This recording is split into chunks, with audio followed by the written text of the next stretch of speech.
여러분, 혹시 들어보셨습니까? 한 끼의 달걀말이를 눈 깜짝할 새 해치우고 방구 한 번에 구들장을 내려앉혔다는 조선 제1의 곰 처녀 이야기 말입니다. 마을 사람들은 침을 뱉으며 말했지요. 저런 괴물 같은 여인을 누가 데려가겠냐고. 하지만 그 곰같이 뚱뚱한 몸속에 나라를 구할 천기와 천하일색의 진주가 숨겨져 있었다면 믿으시겠습니까? 모두가 비웃을 때 홀로 무릎을 꿇은 한 사내. 그가 본 것은 살덩이가 아니라 황금 호랑이 빛이 서린 서광이었습니다. 오늘 그 기막힌 안목이 불러온 조선 최대의 반전 드라마. 영상 시작 전에 구독과 좋아요를 꾹 눌러주시고 전기수 도라르방과 같이 이 이야기의 서막을 열어보시지요. 옛날 옛적 강원도 정선 땅, 구름도 쉬어넘는다는 험한 고개 아래 김초씨라는 천석군 부자가 살았습니다. 집안 곳간에는 쌀가마니가 산더미요. 마당에는 기름진 소들이 한가롭게 되새김질을 하니 그 부유함이 고을 으뜸이었죠. 하지만 세상 일이 다 가질 수는 없는 법입니다. 김초 씨에게도 남모를 근심이 하나 있었으니 바로 슬아의 딸을 세두었는데 그 중에 셋째 딸 옥향이 때문이었습니다. 첫째와 둘째는 어찌나 고운지 지나가는 새도 그 미모에 취해 떨어질 정도라 마을의 자랑이었습니다. 그런데 문제는 셋째 옥향이었습니다. 옥향이는 태어날 때부터 남달랐습니다. 우렁찬 울음소리가 집안 기둥을 흔들더니 자라면서는 하루에 밥 5공기를 비우고도 모자아 간식으로 떡 한 시루를 뚝딱 해치우는 대식가였습니다. 옥향이는 단순히 많이 먹는 것이 아니었습니다. 아침 대바람부터 부엌대기들이 정성껏 비벼놓은 비빔밥 한 양푼을 제 방으로 들고 가더니 숟가락도 마다하고 맨손으로 밥을 뭉쳐 입에 집어넣었습니다. 입가에는 고추장과 참기름이 범벅이 되어 번들거렸지만 옥향이는 그저 밥알 하나라도 흘릴새라 눈을 희번덕거리며 씹어대기에 바빴습니다. 덩치는 산만하고 눈은 살에 파묻혀 보이지도 않았습니다. 고운 언니들과 비교되어 동네 사람들의 비웃음을 사기 일쑤였죠. 어이구, 저게 여자인가 곰인가. 김초씨 집 쌀독이 남아나질 않겠구먼. 사람들이 수군거릴 때마다 김초씨는 낯이 뜨거워 부채로 얼굴 가리기 바빴습니다. 언니들이 혼례 때 입을 비단 옷을 고르며 꽃무늬가 예쁘네, 색이 곱네 수다를 떨 때도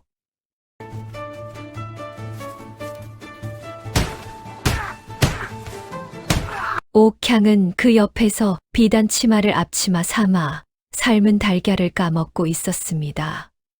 아버지가 속이 터져 빗자루를 휘둘러도 옥향은 빗자루에 머리를 맞으면서도 입안에 달걀을 꿀꺽 삼키며 아버지, 노른자가 참 고소하네요라고 멍청하게 웃어 보일 뿐이었습니다. 옥향이만 보면 한숨이 절로 나왔습니다. 에잉, 전생에 무슨 업보로 저런 먹개비가 태어났을꼬. 혼사는커녕 밥값이나 하고 살면 다행이련만. 쯔쯔쯔. 하지만 정작 옥향이는 아랑곳하지 않았습니다. 남들이 뭐라 하건 제 몫의 밥그릇을 싹싹 비우고는 솥뚜껑만 한 손으로 배를 두드리며 허허 웃을 뿐이었죠. 그 넉넉한 웃음소리가 마치 안방마님 같았으나 김초씨 눈에는 그저 미련한 곰탱이로만 보였을 따름입니다. 그러던 어느 늦가을이었습니다. 김초씨는 다가오는 환갑잔치에 쓸 멧돼지를 직접 잡겠다며 사냥꾼들을 이끌고 산에 올랐습니다.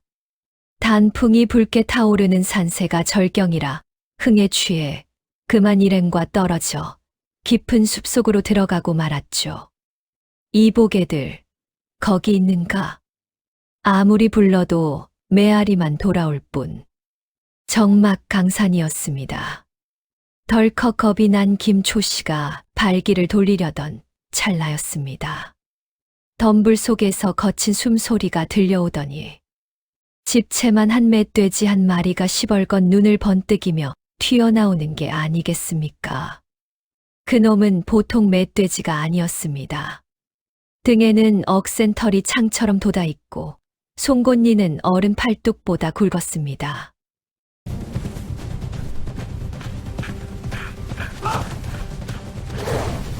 굶주린 맹수가 땅을 박차고 달려들자 김초 씨는 비명조차 지르지 못하고 주저앉아 버렸습니다. 멧돼지의 누런 이빨이 코앞까지 닥친 절체절명의 순간, 이놈! 어디선가 호통 소리가 벼락처럼 내리꽂혔습니다.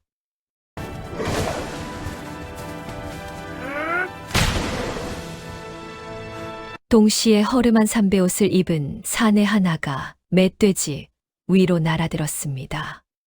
그는 낡은 도끼 자루를 쥐고 멧돼지 정수리를 냅다 후려쳤습니다. 빡! 소리만 들어도 뼈가 으스러지는 듯한 소리가 숲을 울렸죠. 보통 사람이라면 도망가기 바빴을 터이나 이 산에는 물러서지 않았습니다.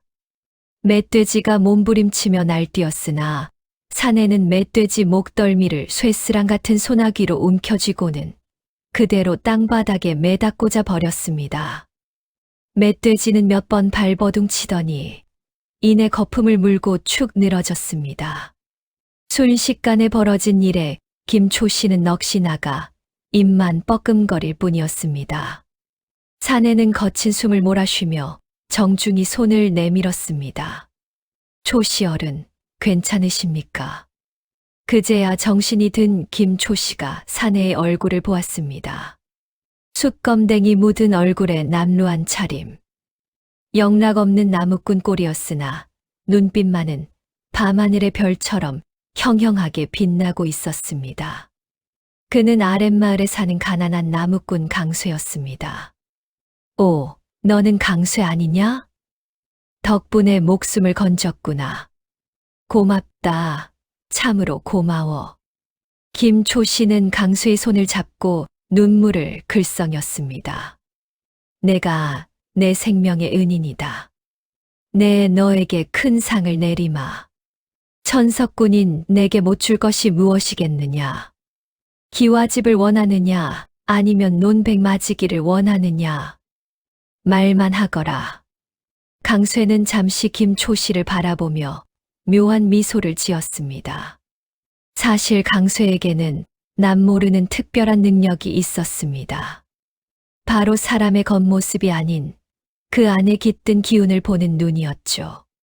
강쇠는 무릎을 꿇고 정중히 머리를 조아렸습니다. 초씨 어른, 소인은 재물을 관리하는 재주가 없습니다. 하오나, 감히 청하건대 초씨 어른의 사위가 되고 싶습니다. 뭐라? 김초 씨는 뒤통수를 맞은 듯 멍해졌습니다. 아무리 은인이라지만 양반가에 근본 없는 나무꾼을 들이라니. 머릿속이 복잡해졌습니다. 이놈이 내 재산을 노리는 게 분명해. 고운 둘째를 달라고 하면 이를 어쩐단 말인가. 하지만 약조를 어길 수도 없는 노릇. 일단 집으로 데려가 돈으로 구슬릴 요량으로 억지 미소를 지었습니다. 사내 대장부가 그 정도 배포는 있어야지. 좋다. 지금 당장 나와 함께 집으로 가자꾸나. 소식을 들은 동네 사람들이 구름처럼 몰려들었습니다. 대청마루에는 김초 씨의 딸들이 나란히 앉아 있었죠. 둘째 은화는 분홍빛 비단 저고리를 입고 선녀 같은 자태로 앉아 있었습니다. 그녀는 꾀죄죄한 강쇠를 보며 부채로 코를 가렸습니다. 어머, 냄새나. 아버님이 설마 저런 상놈을 내 짝으로 데려오신 건 아니겠지. 반면 셋째 옥향이의 모습은 가관이었습니다. 제 몸집만 한 밥상을 앞에 두고 달다리를 우적우적 뜯고 있었습니다. 입가에는 기름기가 번들거리고 볼살이 터질 듯 빵빵했죠. 옥향이는 낯선 사내가 오건 말건 오직 달뼈를 발라내는 데에만 열중하고 있었습니다. 김초씨가 헛기침을 하며 엄숙하게 입을 열었습니다. 약속은 천금과 같은 법. 내 너에게 선택할 기회를 주마. 누가 내 평생의 반려자가 되기를 원하느냐? 모든 이들의 시선이 강쇠의 입술 끝에 매달렸습니다. 강쇠는 천천히 두 자매를 응시했습니다. 둘째 은화의 미모는 눈부셨으나 강쇠의 눈에는 그녀 등 뒤로 밑빠진 독과 시커먼 먹구름이 보였습니다. 화려함 속에 감춰진 허영과 낭비의 기운이었죠. 이어 강쇠의 시선이 셋째 옥향에게 옮겨갔습니다. 여전히 달달이 뜯느라 정신없는 뚱보 아가씨. 하지만 강쇠는 보았습니다. 옥향의 머리 위로 솟구치는 찬란한 황금빛 서광을. 그리고 그녀 등 뒤에 웅크리고 있는 거대한 호랑이의 형상을 보았습니다. 집안을 일으켜 세우고 온갖 재앙을 막아낼 복덩어리의 기운이었습니다. 이 여인을 제 배우자로 지목합니다. 뭐?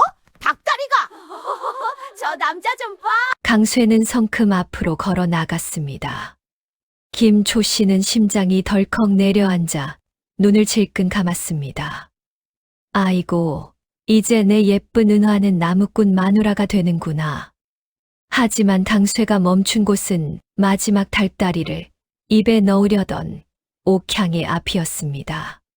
장인 어른, 강쇠의 목소리가 마당을 쩌렁쩌렁 울렸습니다. 그는 손가락을 들어 기름 묻은 입술을 오물거리는 옥향이를 가리켰습니다. 저는 저기 달달이 뜯고 계신 셋째 따님을 제 아내로 맡겠습니다. 순간 마당에는 찬물을 끼얹은 듯한 정적이 흘렀습니다.